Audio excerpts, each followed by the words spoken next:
Digital marketing నేర్చుకుని AI tools వాడుతూ డబ్బులు సంపాదించాలనుకుంటున్నారా? ఈ నెంబర్కి కాల్ చేయండి. Hi sir.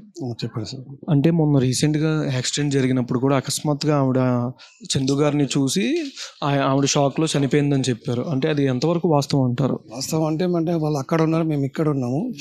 ఆమె వెనుక సీట్లో కూర్చున్నది, ముందు సీట్లో వాళ్ళు ఉన్నారు. సడన్ బ్రేక్ కొట్టే వరకు బాడీకి సీట్ తలిగింది. అది ఓకే సార్. అంటే ఇప్పుడు చందు గారు నార్మల్గా ఇప్పుడు యాక్సిడెంట్లోనే బోన్స్కి స్కల్కి సంథింగ్ డ్యామేజ్ అయింది. సగం కొన్నిసార్లు మర్చిపోతున్నాను, కోపంతో అద్దం పగలగొట్టేస్తున్నాను, డోర్లు పగలగొడుతున్నాను చెప్పారు మొన్న. అంటే ఇది ఇంటికి వచ్చిన తర్వాత కూడా అట్లానే జరిగిందా ఏమన్నా సంథింగ్ అంటే మెంటల్ పరంగా కానీ? ఈ పవిత్ర విషయం వల్ల 5.5 సంవత్సరాల నుంచి పెళ్లి చేసుకున్న భార్య దగ్గర లేడు, కన్న తల్లిదండ్రుల దగ్గర లేడు, అక్కడే ఉన్నాడు మణికొండలో. ఇక్కడ వస్తలేడు, ఎవరిని పలకరిస్తలేడు. మాయలో పడిపోయాడు. పవిత్ర జయరాం మాయలో పడిపోయి ఆమె మాయలోనే ఉన్నాడు. మన 16వ తారీఖు రోజు వచ్చాడు, వచ్చి చెప్పాడు, మా అందరి సమక్షంలో మాట్లాడాడు. నేను ఇటువంటి పిచ్చి పని నేను ఏం చేసుకోను, కాదు నువ్వు చెప్తున్నావు 2 రోజుల్లో నేను ఉంటా, తర్వాత నేను ఉండను అని చెప్పాడు. ఆ భయంతో మేము నిన్నంతా ఏడ్చుకుంటూ కూర్చొని ఫోన్ చేస్తే ఫోన్ లిఫ్ట్ చేస్తలేడు. సాయంత్రం 4 గంటలకి ఒక 2-3 5:30 ఆమె మాయలో పడిన అక్కడే అయిపోయాడు. అయితే నిన్న సాయంత్రం వరకు ఫోన్ చేస్తే ఎన్ని ఫోన్లు చేసినా లిఫ్ట్ చేస్తలేడు. లిఫ్ట్ చేయ వరకు అనుమానం వచ్చి మణికొండకు 2-3 పిల్లలు పంపించాం. ఆ రూమ్ దగ్గర ఫోన్ పెడితే రింగ్ అవుతుంది లోపల నుంచి గడే ఉన్నది.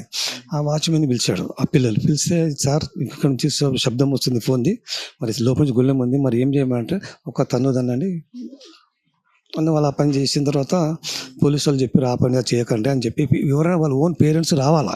అది యాజ్ పర్ వాళ్ళ ఓన్ పేరెంట్స్ వచ్చిన తర్వాతే మీరు లోపలిపోయి హక్కునంతవరకు లేదని చెప్తే మేము దారిలో ఉన్నాం.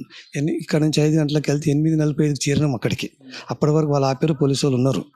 పోయిన తర్వాత ఎవరు బాబు మీరు అంటే సంగతి, నేను మా కొడుకు సార్ అయినా ఏం చేస్తామంటే మేము ఇక్కడ దోబీ పని చేస్తాము, ఇక్కడ ఉంటామంటే రెజిమెంటల్ బజార్, మీరు ఓన్ నేటివ్ ప్లేస్ అయినా ఓన్ పుట్టి పెరిగింది ఇక్కడనే సార్ అని అతను చెప్పిన తర్వాత 2 పోలీసులు కానిస్టేబుల్ వచ్చి అతని బాడీ దగ్గర తీసుకెళ్లారు. చూపించిన తర్వాత అది 10:30-11 మధ్యలో జరిగింది. లోపడే ఉన్నాడు అతను, ఎవరు పట్టించుకోలేదు, ఎవరు చూడలే.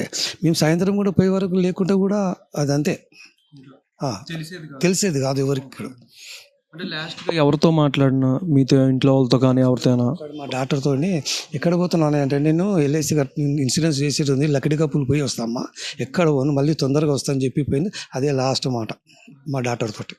అంటే బెంగళూరు నుంచి రాగానే అఫీషియల్గా అనౌన్స్మెంట్ కూడా వాళ్ళిద్దరు పవిత్ర జయరాం గారిది అండ్ చందు గారు అనౌన్స్మెంట్ చేస్తున్నారు అఫీషియల్గా, మీ ఇద్దరం హస్బెండ్ అండ్ వైఫ్ అని అనౌన్స్మెంట్ చేస్తున్నారు కదా. దీని మీద అంటే వైఫ్ అంటే మాకు ఆ ద్వారా మాకు ఏం తెలియదు సార్. మేము ఒక పెళ్లి చేసిన ఒక్కరికి 10 మంది సమక్షంలో వాళ్ళు చేసుకునేది వాళ్ళకి తెలుసు, మాకు తెలియదు. మాకు చెప్పాలి వాళ్ళు గాలికి అంటున్నారు, మేము చేసుకున్నాం ఇద్దరం పెళ్లి, మేము పెళ్లి భార్య భర్తలు అంటున్నాం. మేము ఎట్లా నమ్ముతాం సార్? మేము చూసింది లేదు, అక్షంతలు వేసింది లేదు, మాకు చెప్పింది కూడా లేదు. మేము భార్య భర్తలమని ఫొటోస్లు పెడుతున్నారు, యూట్యూబ్లో పెడతా ఉన్నారు. అంటే ఇప్పుడు ఇంటికి తీసుకురావడం కానీ పవిత్ర జయరాం కానీ అట్లా జరిగిందా? అంటే ఏం లేదు సార్. మేము ఆమె ముఖం చూడలేదు, ఆమె ప్లేస్ తెలియదు, మాకేం తెలియదు. తెలిసింది 5.5 years బ్యాక్.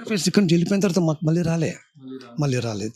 కట్టుకున్న పిల్లల దగ్గర కూడా రాలేదు, పిల్లల్ని కూడా చూడలేదు. ఒక పాప ఒక బాబు, ఇద్దరు చిన్న పిల్లలు. అంటే ఇప్పుడు ఆ చేతి మీద 2021 టాటూ ఉంది, ఇద్దరి మీద ఉంది.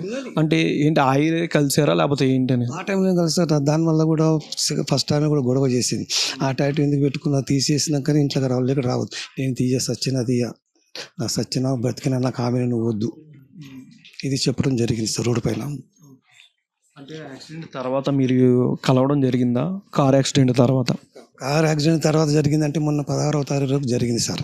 10 మంది సమక్షంలో కూర్చుండబెట్టి అడిగాము, వీటిలో మాట్లాడుతూ నిత్యం చేస్తున్నాను, నేను పిరుకున్నా, నేను అటువంటి పనులు ఏం చేయను, నేను మంచిగానే ఉంటున్నా, పిల్లల కోసం బ్రతుకుతా, నేను ఎందుకు చెప్తా అని అందరితో మాట తీసుకున్నారు సార్. తీసుకున్న తర్వాత వెళ్ళిపోయిన తర్వాత నెక్స్ట్ డే. అంటే మీరు చిన్నప్పటి నుంచి చూస్తూ ఉంటారు మీ అబ్బాయి కాబట్టి, అంటే ఎట్లా ఉండేది అంటే మైండ్ సెట్ కానీ ఏదైనా నార్మల్గా ఏదైనా చేసే పనిలో కానీ? చేసే పనులు ఖచ్చితంగా 100% ఏ పని తలుచుకుంటే ఆ పని ఖచ్చితంగా చేస్తాడు. ఫ్రెండ్ సర్కిల్లో కానీ ఇంటి పనిలో కానీ ఖచ్చితంగా చేస్తాడు. ఆ పని బ్యాలెన్స్ పెట్టాడు.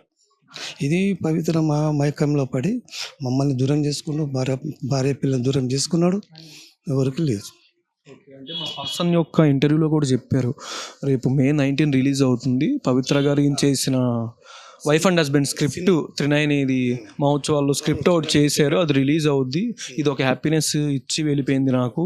ఉంగరం కూడా ఇలా తనకు జిమ్ చేస్తూ డైట్ అయితే అది కూడా చెప్పారు. అంటే అని చెప్పాను, అటువంటి విషయాలు ఎందుకు చేసుకుంటావు, నువ్వు హెల్త్గా ఉన్నావు కదా, బాడీ బాగుంది కదా, జిమ్ చేసుకో, కానీ ఇటువంటి లెక్కలు ఎందుకు అంటే 100 మంది సమక్షంలో నువ్వు ఫస్ట్ మ్యారేజ్ కూడా లవ్ మ్యారేజ్ చేశారు, ఫస్ట్ది కూడా. ఇప్పుడు ఇది కూడా ఇట్లనే, అక్కడ వాళ్ళని అనాథాలం చేస్తావు, ఇక్కడ వీళ్ళని అనాథాలు చేస్తావు. ఎందుకు సార్ బ్రతుకు బతకడము? ఇక్కడ పారిపోయి ఇక్కడ ఉండి మంచిగా ఉండు కదా సార్. అంటే ఏ సంవత్సరం మ్యారేజ్ జరిగింది చందు గారు? 2015 November 29th. అంటే 5 years దాకా ఇంట్లో ఉండి తర్వాత 5 years నుంచి బయట మీ సీరియల్ 39 సీరియల్ స్టార్ట్ అయింది, దాంట్లో నుంచి జంప్ అయిపోయింది. ఇంటికి రావడం బంద్, అయ్యమ్మ వద్దు, కట్టుకున్న పిల్లలు వద్దు, అక్కడి నుంచి ఇక రావడం లేదు, ఇక పిల్లల్ని చూడడం లేదు.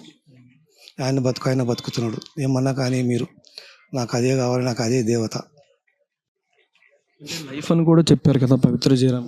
ఆమెనే నాకు లైఫ్, నువ్వు నాకు వేస్ట్ ఉన్నావు, నాకు వద్దు, నాకు ఆమెనే లైఫ్ అలా చెప్పాడు. అంటే ఈ యాక్సిడెంట్ తర్వాత నార్మల్గా ఇంటికి రావడం అనేది జరగల. రెండు నేను ఎందుకంటే ఒకటి డీల్ ఉంది, ఒకటి హౌస్ రెంట్ డీల్ ఉంది. ఆ డీల్ చేసిన దాంట్లో డబ్బులు రావాలి కదా, ఆ డబ్బులు వీని ఆస్తి రావాలంటే వచ్చింది. అది మొన్న 16వ తారీఖు రోజు మొన్న కూర్చొని మాట్లాడితే ఆ డీల్ చేసుకుని డబ్బులు నాకే ఇచ్చిండు. ఎందుకు ఇచ్చిండంటే నేను ఉండలేను, నేను ఉండను డాడీ, నాకు బతుకులేదు అని చెప్పి నేను పవిత్ర దగ్గరికి పోతాను, పిల్లల్ని చూసుకో, ఇల్లు కొని, వాళ్ళకు ఇల్లు లేదు నాకు చెప్పాడు, డబ్బు నా దగ్గరికి ఇచ్చాడు. పిల్లలకి కన్న పిల్లలు ఇద్దరు, కొడుకు బాబు పిలవాలా సార్? సార్ అంటే ఇప్పుడు రీసెంట్గా ఆ మీటింగ్ తర్వాత మళ్ళీ ఇంక కలవలేదు, ఓన్లీ మీరు 18th ఓకే 2 రోజులు. అంటే మీరు అక్కడ ఇంటికి వెళ్ళి డోర్ పగలగొట్టి లోపలికి వెళ్ళడం అంతే. అప్పుడు పోయిన తర్వాత బాయ్స్తో పగలగొట్టిన తర్వాత పోలీసు వాళ్ళు ఉన్నారు, కానిస్టేబుల్ వాళ్ళు చెప్పిన తర్వాత నా పిల్లలు చేస్తే అప్పుడు మీరు డాడీ కదా, మీరు ఫస్ట్ పోవాలి యాజ్ పర్ రూల్ అంటే, సరే సార్ నేను పోయినా చూసుకున్నాను, అన్నీ చూసుకో, ఏమున్నది ఏం లేదు, బట్టలు ఇప్పి చూపించారు, పుట్టుమచ్చలు ఇంకెక్కడ మరకలు తగిలాయా, దెబ్బలు తగిలాయా అన్నీ చూశారు. యాక్సిడెంట్లోనే ఆల్మోస్ట్ ఆయనకు బోన్స్ కానీ ఎక్కడ పడితే అక్కడ బాడీ అంతా డ్యామేజ్ అయిపోయింది. నార్మల్గా ఇక్కడ ఇదంతా ఇది డ్యామేజ్ అయింది, ఇది కొంచెం దెబ్బలు తగిలినాయి మళ్ళీ ఈ మధ్యలో. ఎందుకంటే ఈ 5 yearsలో ఎప్పుడు ఇంటికి రాలేదు సార్, అంటే ఎప్పుడైనా మాట్లాడడానికి కానీ పిల్లల్ని చూడడానికి కానీ ఎవరిని పట్టించుకోలేదు అంతే. ఏంటంటే భార్యకి 30,000 ఎవ్రీ మంత్ వాళ్ళ ఖర్చులు మాత్రం పంపించేవాడు ఫోన్పేలో, అదొకటి గ్యారంటీ. 30,000 ఇస్తాడు ఎవ్రీ మంత్, పిల్లల ఖర్చు, ఇంటి రెంట్, ఫుడ్ ఖర్చు. అంటే మీరు నాన్నగారు కదా, మీరేం అనలేదు ఆ 5 years రాకపోయేసరికి? నాకు చెప్పడానికి నా పెళ్ళాం, నేను ఇష్టం, నేను వస్తారా, మీరు నాకు అన్నం పెడుతురా, మీరు నాకు పెడుతుర్రా, మీకు 10 పైసలు ఇవ్వడు, నెలకు మస్తు సంపాదిస్తారు. ఇది ఇంతకుముందుకు ఈ శిల్ప అనే ఆమె కూడా జీకే మేనేజర్, ఆమె డబ్బులు మస్తు సంపాదిస్తారు. మాకు ఒక టిఫిన్ పెట్టారు, ఒక 10 పైసలు ఖర్చుకి ఇవ్వరు. అలాంటప్పుడు మేమేం చేస్తాం సార్?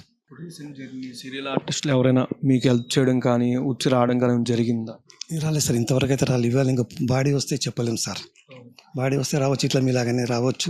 రాత్రి ఇట్లనే చేసారు, మాకు ఆడికి వచ్చారు ఇలాగే రాధమ్మ సీరియల్ 39 సీరియల్ వాళ్ళు వచ్చారు. మేము ఇక్కడ ప్రొడ్యూసర్ డైరెక్టర్ అన్నారు సార్, ఇప్పుడు మేము ట్రెడిషన్లో ఉన్నాము, మాకు టెన్షన్ ఉంది, మాకు బాగాలేదు, ఇప్పుడు రేపు మాట్లాడతాం సార్ అని చెప్పి తప్పించుకొని మేము 2:30 అయింది ఉస్మానియాలో, అక్కడి నుంచి వచ్చేసిన సార్, ఇక్కడే ఉన్నాయి, ఎక్కడ పోలే. సుమన్ టీవీలో మీ పర్సనల్ అండ్ బిజినెస్ ప్రమోషన్స్ కోసం కింది నెంబర్కి కాంటాక్ట్ చేయండి.